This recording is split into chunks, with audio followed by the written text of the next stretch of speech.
Hola, ¿cómo están? Bienvenidos nuevamente al podcast del profesor Ángel Rosa sobre actualidad puertorriqueña.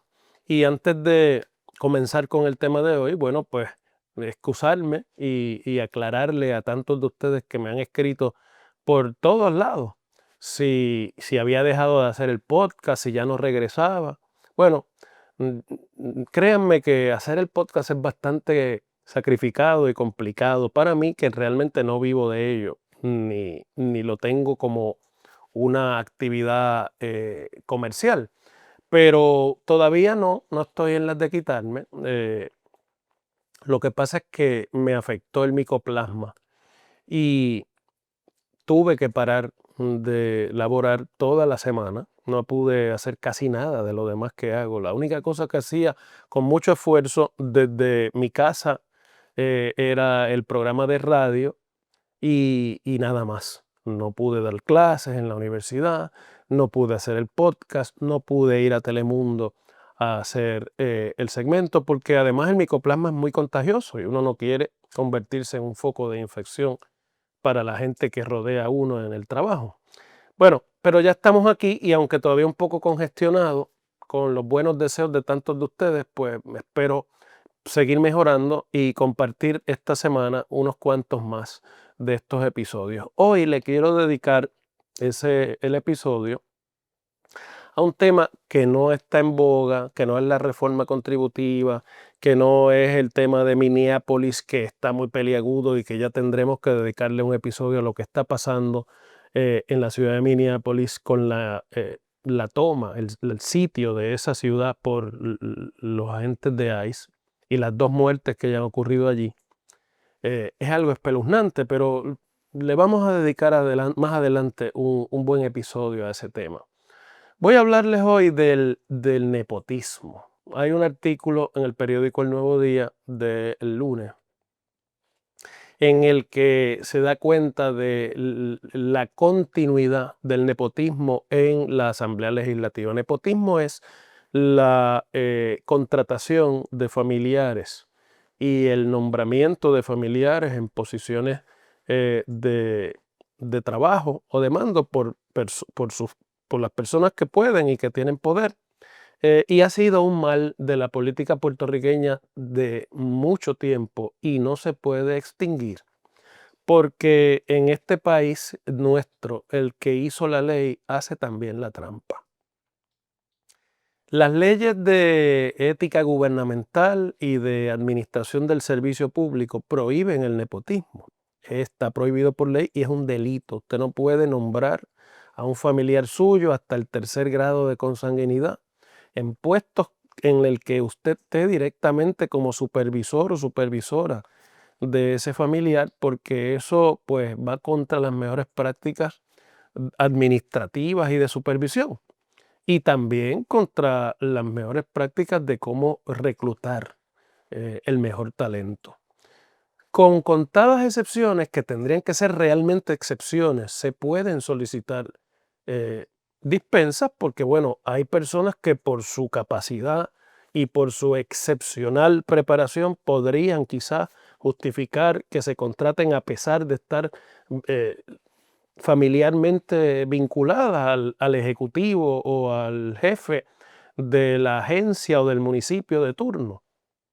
Pero en Puerto Rico las dispensas llueven y la Oficina de Ética Gubernamental le da dispensas a cualquiera que las solicite. Hace mucho tiempo que el proceso de dispensas y de la consideración de los conflictos de intereses que ocurren con este tipo de relación eh, no son tomados en cuenta en este proceso de dispensa. Por eso ha habido alcaldes con los hermanos trabajando en su oficina, con las esposas dirigiendo alguna dependencia municipal, con los hijos trabajando o con puestos de dirección en el municipio, que luego obviamente se convierten en herederos políticos. En el tema de la legislatura es aún más complicado porque la legislatura, aunque uno no se da cuenta porque forma parte del proceso político electoral, y esos son candidaturas que uno vota junto con la del gobernador y con la de los alcaldes, la Asamblea Legislativa es un poder de gobierno separado de la rama ejecutiva y de la rama judicial. Y por lo tanto, las leyes que gobiernan gran parte del reclutamiento y la administración de los recursos humanos en el servicio público aplican a las agencias del Ejecutivo, no así a la Asamblea Legislativa. La ley de ética gubernamental, por ejemplo, no le aplica a la Asamblea Legislativa porque la Constitución de Puerto Rico dice que las cámaras legislativas serán los únicos jueces de las capacidades de sus miembros y que elegirán un presidente y un cuerpo ejecutivo que administran y que en realidad son los que aprueban las reglas del funcionamiento de esta rama separada de gobierno. Por lo tanto, hay una confusión con esto de la ley de ética y como yo fui legislador se las quiero explicar. La ley de ética no aplica a la legislatura, por eso existen las comisiones de ética y los códigos de ética de Cámara y Senado para poder implementar algún tipo de medida en la Asamblea Legislativa. Pero los legisladores tienen que llenar por ley el informe financiero que rinden los funcionarios del Ejecutivo bajo la ley de ética gubernamental. Es la única cosa de la ley que le aplica a los legisladores. Y ahí es que usted tiene que informar las cuentas de banco, las obras de arte, las joyas, todo esto. Y es lo único porque en 2012 se enmendó esa ley para que aplicara a los miembros de la Asamblea Legislativa el llenar ese informe. Lo demás es único y exclusiva jurisdicción de la Cámara a la que pertenezca ese legislador. Por eso usted ve que le imponen sanciones en una comisión de ética, que hacen investigaciones internas en una comisión de ética, que los asuntos ni se conocen cuando se termina, que muy pocas veces terminan en sanciones realmente que atiendan el problema planteado, a menos que sea un legislador de la minoría, y a veces también a eso le tiran la toalla. En fin, que pues la legislatura ha sido, por lo tanto, un lugar donde el nepotismo ha existido y ha florecido a lo largo de las décadas. Es más, en otros tiempos, y yo no sé si todavía, era tan aceptada la práctica del nepotismo y tan extendida que llegaba incluso a situaciones que técnicamente no lo son, pero que son aún más comprometedoras. Es decir, había legisladores que contrataban en sus oficinas a las amantes o a los amantes de otros u otras legisladores y legisladoras. Y mantenían también hasta ese nivel de relaciones en la nómina de la Asamblea Legislativa. Entonces, el periódico El Nuevo Día publica este artículo donde nos resume que hay 6 legisladores, casi todos del Senado, que tienen familiares trabajando en su oficina. Ustedes recordarán que hace un par de semanas fue una controversia que al legislador Juan Oscar Morales le habían cancelado los destaques que tenía para su oficina de empleados de agencias del gobierno que trabajaban cobrando de la agencia del gobierno allá.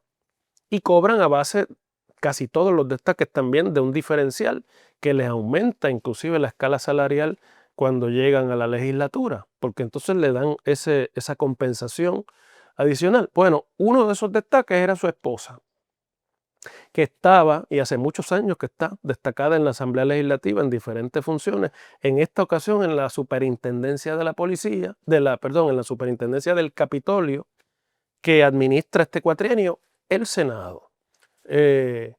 También trascendió que su hijo estaba también contratado por destaque en la Asamblea Legislativa, pero como por motivo de unas pugnas que él adjudica al tema de las escoltas, la Fortaleza decidió disciplinarlo, pues en este momento esos destaques no están allí porque se los cancelaron y están de vuelta a las agencias a pesar de que son del mismo partido. Por el otro lado, la senadora Migdalia Padilla de Bayamón, también del PNP, tiene a su yerno contratado en su oficina como director de su oficina legislativa. El portavoz de la mayoría, Gregorio Matías, tiene a su esposa trabajando en la oficina de Asuntos Públicos del Senado como ayudante. Un nuevo senador de PNP también, del distrito de Humacao, de apellido González La Santa, tiene a su mamá contratada en la comisión que dirige, que es la Comisión del Trabajo, pues porque ella se ha desempeñado toda la vida en el Departamento del Trabajo y sabe mucho de fondos federales y de leyes del trabajo. Y según él es la persona que mejor hace ese trabajo y por lo tanto pues la tiene allí. Imagínense que diga otra cosa de su mamá, ¿no? Lo curioso es que todos estos senadores, cuando les increpan, Juan Oscar, cuando le preguntaron, que por cierto Juan Oscar es el presidente de la Comisión de Ética del Senado, además de ser el portavoz alterno de la mayoría, González La Santa, que son los dos que han hablado en el Senado, dicen, no, si esto aquí todo el mundo lo hace y ha ocurrido toda la vida, y como ha ocurrido toda la vida, nosotros seguimos haciéndolo también. De hecho, Juan Oscar dice en ese artículo, todo el senador que quiera tener un familiar trabajando, lo que tiene que hacer es pedirle una dispensa al presidente y ya, y lo contrata. Y obviamente, pues las famosas dispensas, que son procedimientos extraordinarios, se le conceden como cuestión ordinaria.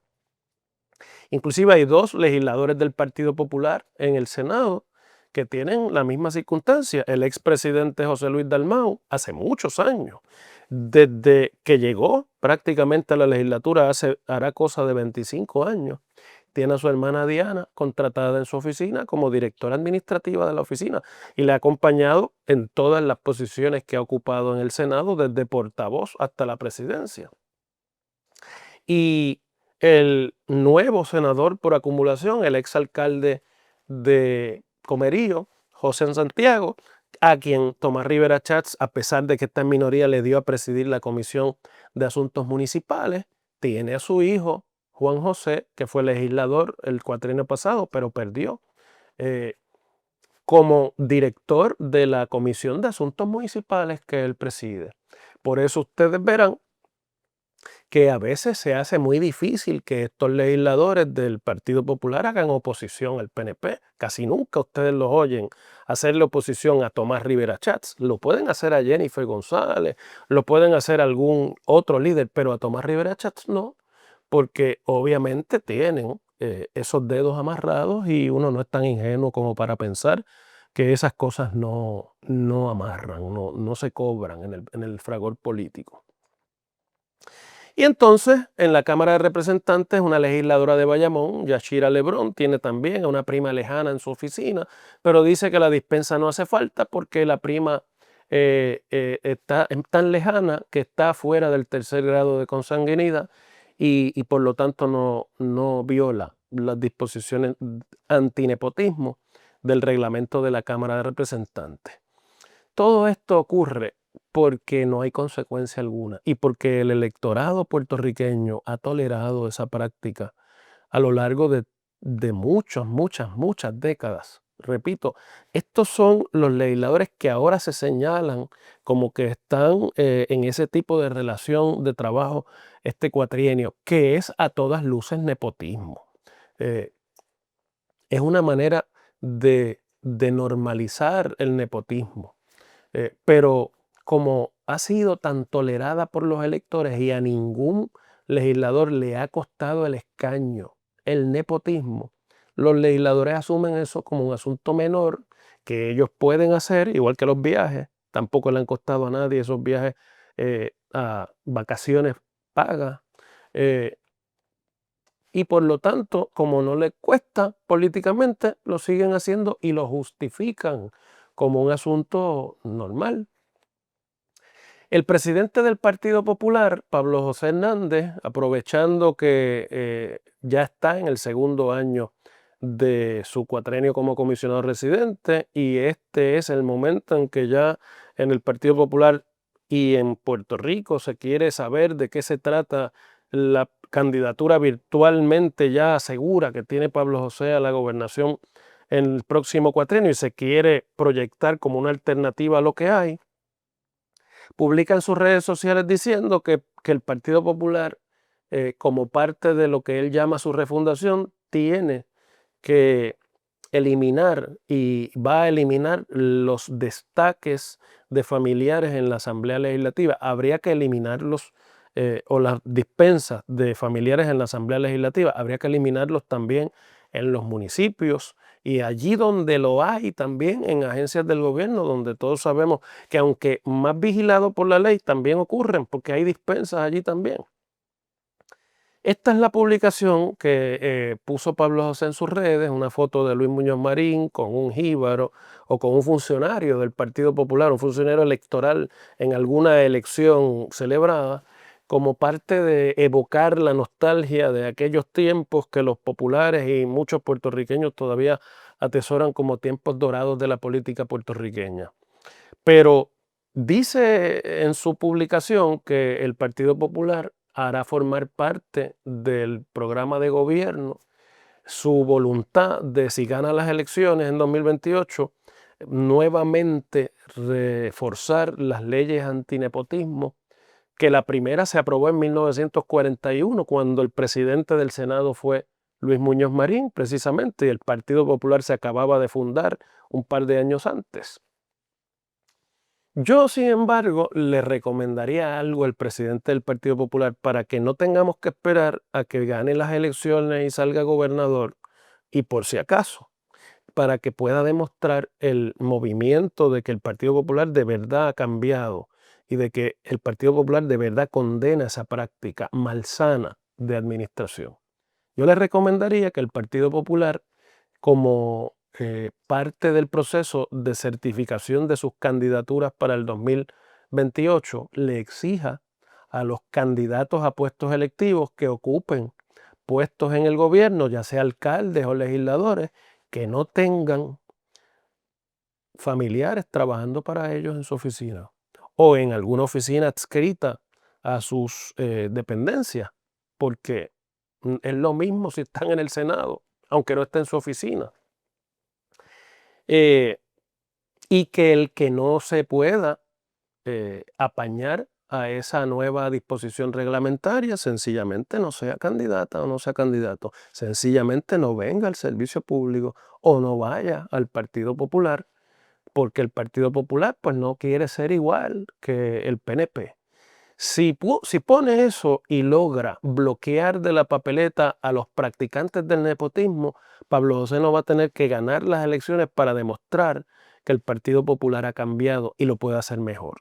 Lo empezaría a demostrar ahora, pero es un asunto para el cual se requiere mucha suficiencia de carácter y estoy seguro que la inmensa mayoría de los populares lo van a respaldar en una determinación como esa. A no ser que, como suele suceder, toda la indignación que se crea alrededor de esto sea simplemente de la boca para afuera.